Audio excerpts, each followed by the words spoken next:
Assalamualaikum warahmatullahi wabarakatuh. Kembali lagi dengan saya, Adi Putranto Prasetyo Wijaya Tunggali. Kali ini teman-teman kita akan membahas tentang materi komunikasi massa, yaitu audiens dalam komunikasi massa. Saya share screen ya. Oke, oke. Baik. Nah,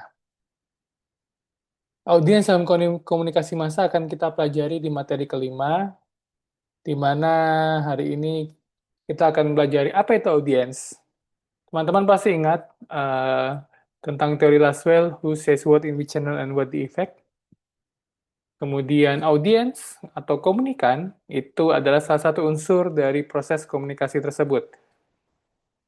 Audiens di sini adalah sekelompok individu yang terekspos pada pesan media massa, baik secara langsung maupun tidak langsung.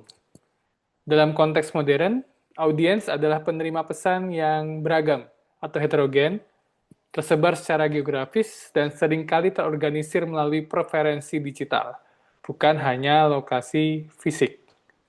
Nah, artinya bahwa audiens ini mungkin banyak orang, teman-teman, dalam konteksnya komunikasi massa, karena kata kunci yang pertama di pemahaman audiens adalah terekspos pada pesan media massa. Nah, uniknya adalah ketika dia dikatakan beragam dari golongan, suku, ras, budaya, itu seringkali terorganisir melalui preferensi digital. Artinya, seringkali membicarakan satu hal yang sama dalam suatu waktu atau momentum waktu. Walaupun dia tersebar secara geografis dan tersebar dengan lokasi fisik. Jadi, audiens di sini itu sesuatu yang sangat sekelompok masyarakat atau orang atau suku atau ras yang mungkin kita tidak tahu berapa banyak jumlahnya, yang dia terekspos pesan media massa sebagai kunci utama untuk memahami audiens, yaitu sekelompok individu yang terekspos pada pesan media massa. Selanjutnya, karakteristik modern dari audiens itu ada 4, seperti tadi yang dibahas di pemahaman. Yang pertama adalah heterogenitas, atau terdiri dari individu dengan latar belakang, nilai, dan kepentingan yang sangat beragam. Cukup jelas ya, karena keberagaman tersebut dia menjadi salah satu karakteristik utama sebagai audiens, yaitu heterogenitas. Yang kedua adalah anonimitas.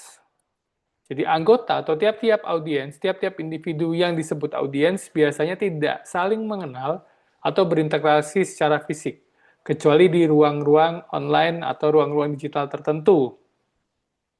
Ya, hanya saja karakteristik utama di sini yang di highlight adalah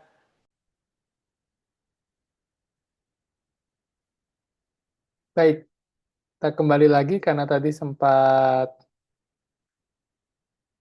ya teman-teman, halo. Maaf karena kesalahan jaringan jadi tertunda videonya. Saya izin share ulang lagi ya. Oke, kita ulangi. Dari slide pertama, jadi kita akan membicarakan tentang audiens. Audiens adalah sekelompok individu yang terekspos pada pesan media, seperti yang tadi saya jelaskan.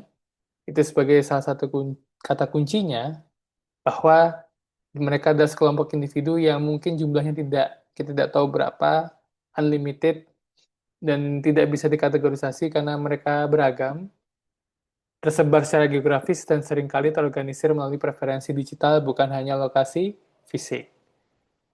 Selanjutnya adalah karakteristik.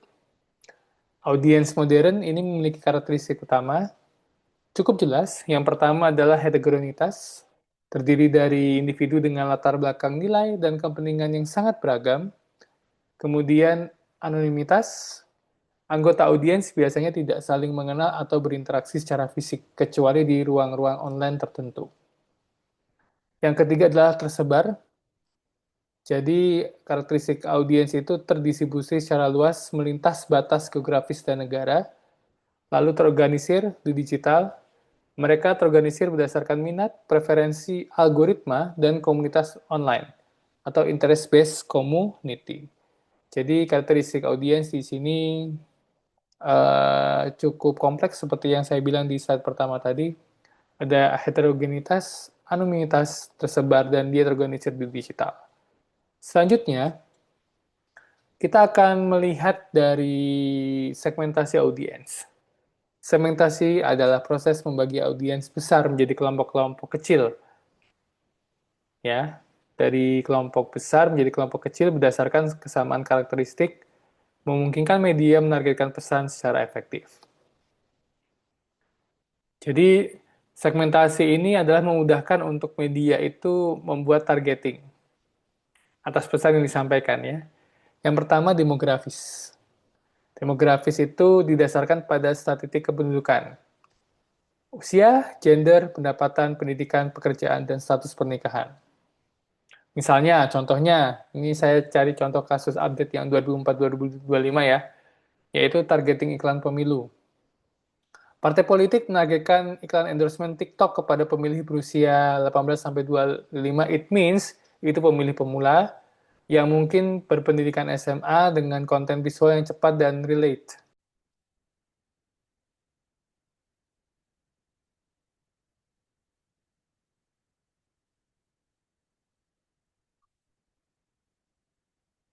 Ya,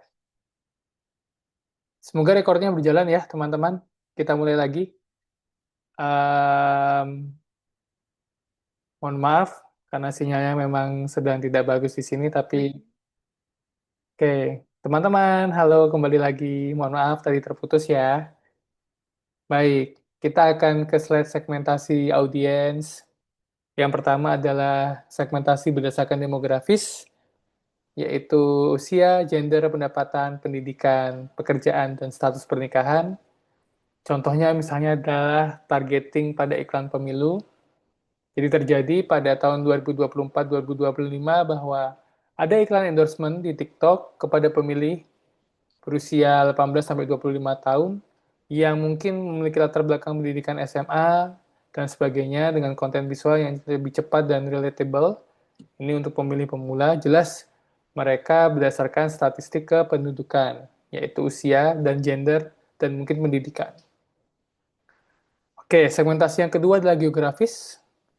Berdasarkan lokasi fisik audiens, bisa negara, wilayah, kota, dan iklim. Contohnya adalah liputan banjir ya. Sekarang hujan sangat turun deras dan mungkin di beberapa titik terjadi banjir. Media TV lokal atau akun traffic fokus pada dampak genangan di Jakarta Timur. Sementara media nasional itu meliput respon pemerintah pusat.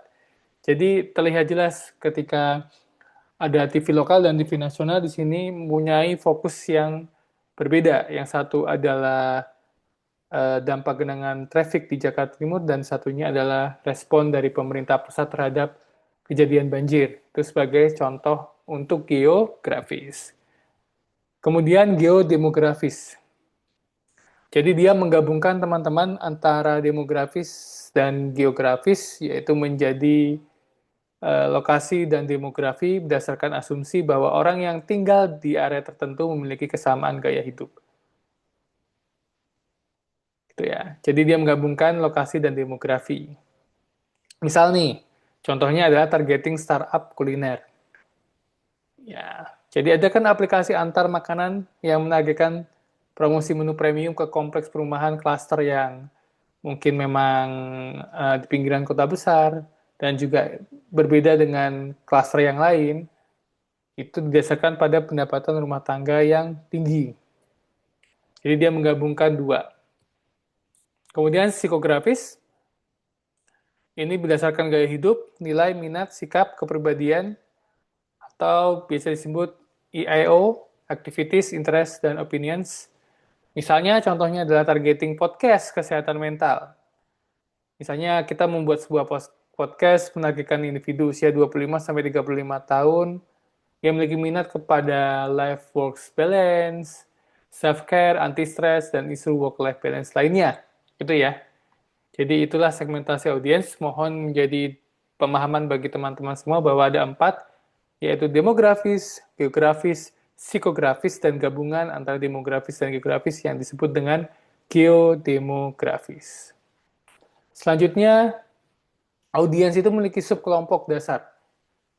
Ini menurut pengamatannya pada media konvensional.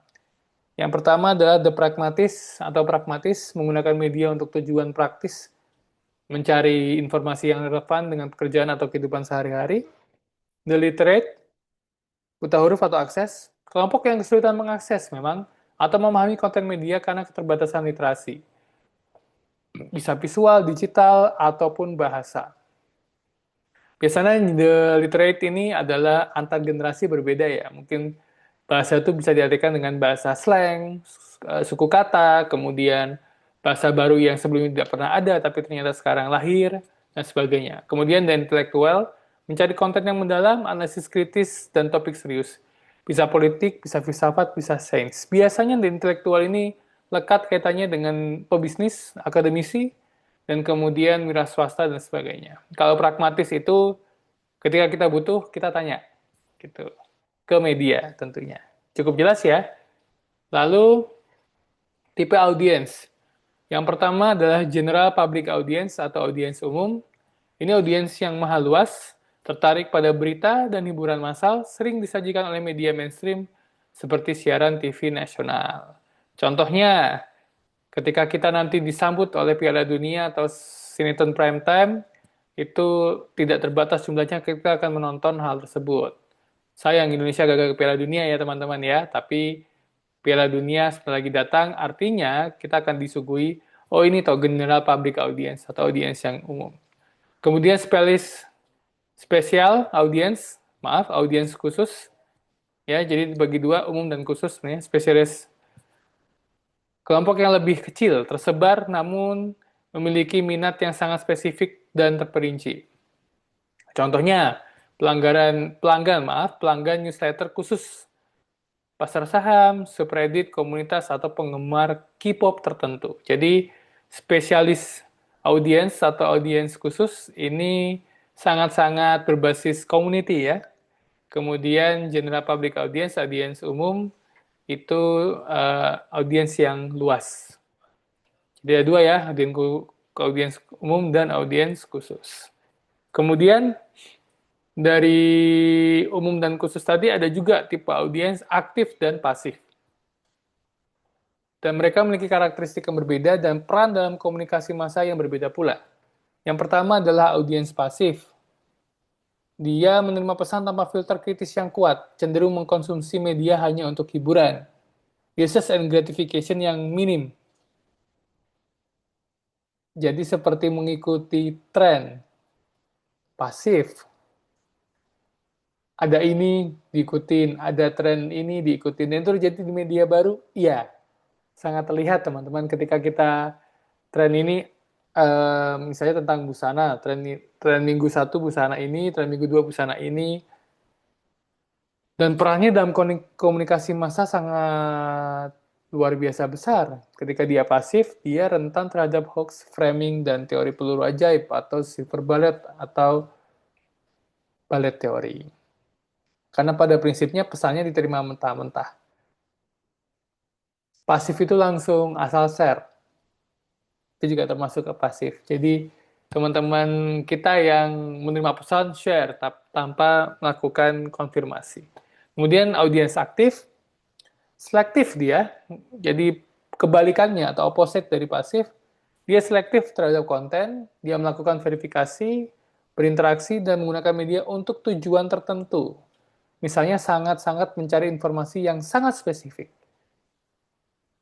Perannya dalam komunikasi massa juga mutlak ya. Mendorong citizen journalism, menuntut akuntabilitas media, dan berpotensi melawan disinformasi. Jadi pasif dan aktif ini sama seperti hero dan villain ya, kalau dilihat dari sisi itu. Karena peran dalam komunikasi massanya benar-benar terbalik antara pasif dan aktif. Nah, audiens di media baru itu sangat dipengaruhi oleh algoritma dan teori user gratification atau kepuasan yang dicari. Kita lihat di generasi sekarang, ya rentan milenial dan Gen Z mungkin ya, audiens skip kecenderungannya memiliki attention yang span pendek. menyebabkan konten hook, harus hooking dan ringkas. Misalnya video 60 detik di aplikasi TikTok. Jadi dia ada hook, ada kailnya agar menimbulkan attention atau kecenderungan skipnya itu bisa dikurangi. Kemudian engagement, like, share, komen jadi mata uang baru, ya, yang tidak hanya menunjukkan minat tetapi juga mengarahkan konten yang akan dilihat orang lain, memberi makan algoritma. Kemudian multitext, jadi kita bisa mengkonsumsi media sambil melakukan aktivitas lain di dunia nyata, misalnya mendengarkan podcast sambil bekerja, menulis sambil mendengarkan musik dari laman YouTube, dan sebagainya. Nah, perilaku audiens ini sangat-sangat anomali dengan dulu ya. Dulu ketika kita membaca media-media konvensional, buku, itu kita tidak bisa disambi, tapi masih ada sedikit, apa namanya, kecenderungan kita bisa multitasking. Tapi tidak ada kecenderungan skip dan tidak ada engagement. Jadi tidak ada niatan atau maksud agar mengarahkan konten yang akan dilihat orang atau memberi makan algoritma. Nah, hubungan pengaruh audiens terhadap isi media massa ini juga bersifat timbal balik dan dikenal sebagai user gratification. Yang pertama adalah pilihan pasar. Tingginya rating atau engagement pada konten tertentu, misalnya reality show atau berita sensasional, memaksa media untuk terus memproduksi konten serupa demi mempertahankan profit. Kemudian feedback loop digital, media sosial memungkinkan audiens memberikan umpan balik instan. Media mainstream kini sering menggunakan trending topik di X atau Twitter atau TikTok sebagai penentu agenda berita mereka. Jadi timbal balik itu kayak aksi reaksi seperti itu. Ketika pilihan pasarnya itu adalah reality show atau berita yang sensasional, itu media dipaksa untuk terus memproduksi konten serupa. Kemudian ada feedback loop. Jadi ternyata ketika kita menerima itu bukan dari komunikatornya tapi dari komunikannya. Gitu ya, dari audiensnya. Instan lagi umpan baliknya. Sehingga media mainstream kini trending topiknya di X Twitter atau TikTok itu penentu agenda berita mereka.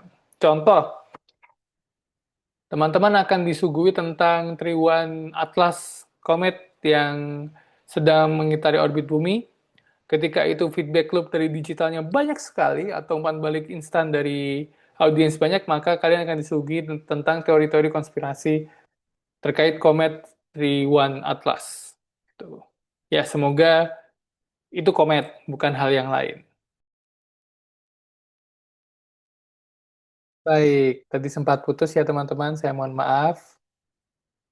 Oke, saya share kembali. Oke, jadi hubungan pengaruh audiens ke media massa ya, ada pilihan pasar dan feedback loop digital seperti tadi yang kita bahas. Kita next. Di sini saya membuat sebuah tabel konsep antara audiens sebagai massa, publik, dan pasar. Nah, secara konsep, ketika audiens sebagai massa, audiens itu didefinisikan sebagai sesuatu yang besar, anonim, tidak terorganisir, dan pasif. Dipandang rentan terhadap manipulasi konten atau pesan di media. Contoh dalam konteks modern, penonton yang menonton siaran langsung bencana alam tanpa konteks di platform berita itu berbahaya. Gitu ya. Karena dia tidak tahu konteksnya, apa yang terjadi. Kemudian ketika audiens itu dianggap sebagai publik, bukan lagi massa, berarti ada sekelompok individu yang terorganisir di sekitar suatu isu dan secara aktif berdiskusi, berargumen, dan membentuk opini. Misalnya, kita membahas tentang RUU tertentu atau menggalang petisi atau melakukan fact-checking, itu akan tercipta kelompok diskusi online yang membahas hal itu. Nah, ketika audiens dipandang sebagai pasar, audiens di sini memiliki daya beli dan target yang harus dijual kepada pengiklan. Misalnya pengguna Instagram yang datanya dianalisis untuk menjual produk kecantikan berdasarkan usia, minat, dan riwayat belanja online berubah menjadi selebgram, di TikTok menjadi seleb TikTok, dan sebagainya. Ini memandang audiens sebagai pasar. Nah, saya mencoba beberapa teori di sini eh dari dua ya, mungkin boykot konser Coldplay dan kenaikan gaji DPR di konteks Indonesia. Kalau aspek audiens yang terlibat dilihat dari sisi agenda setting, maka isu kenaikan gaji DPR yang belum lama ini berhembus itu mungkin hanya disorot kecil oleh media tradisional ya. Namun menjadi trending topik ketika audiens aktif membagikan video joget anggota DPR oknum di platform media sosial dan memaksa media mainstream mengangkatnya sebagai agenda utama. Jadi dari bawah, bottom up. Itu ketika agenda setting. Feedback loop digital. Kemudian ketika dia di spiral of silence atau spiral kesunyian, individu yang tidak setuju dengan boykot produk tertentu cenderung memilih diam di media massa dan media sosial karena takut menghadapi bullying atau kecaman dari komunitas online yang menuntut boykot. Dan ini terjadi. Nah, kemudian jika audiens sebagai pasar, pihak yang mendukung boykot menciptakan tagar baru dan mengalihkan daya beli mereka, menunjukkan bahwa audiens sebagai pasar secara langsung mengaruhi nilai saham dan citra merek suatu perusahaan. Misal, ada beberapa individu dalam audiens itu dia memilih diam karena takut akan dikecam di media sosial maupun media massa. Terus kemudian ada pula yang mendukung aktif sehingga menciptakan tagar dan kemudian menciptakan sebuah petisi dan sebagainya yang mempengaruhi nilai saham dan citra merek sesuatu perasaan. Kalau literasi krisis, audiens yang kritis ini mencari konteks dari kebijakan yang diprotes, misalnya memverifikasi besaran gaji pokok versus tunjangan. Sedangkan audiens yang pasif hanya bereaksi emosional terhadap headline provokatif atau hooking tadi itu. Jadi audiens ini bisa dipetakan ya teman-teman, konteksnya itu. Dan ketika kita mempelajari tentang teori agenda setting, spiral of silence, memandang audiens sebagai pasar, dan literasi krisis, berarti kita dapat membuat sebuah konten yang bisa melingkupi keempat ini. Artinya, pembuatan konten pesan media itu bisa jadi dari dua sisi. Bisa jadi feedback dari komunikannya atau dari komunikatornya agar di feedback diulang. Gitu. Dan cepat karena media sudah bertransformasi menjadi konvergen, bertransformasi menjadi konvergensi sehingga menjadi cepat. Thank you ya. Selamat datang di era internet. Itu saja dari saya, dan saya mohon maaf ketika tadi sinyalnya hilang-hilang.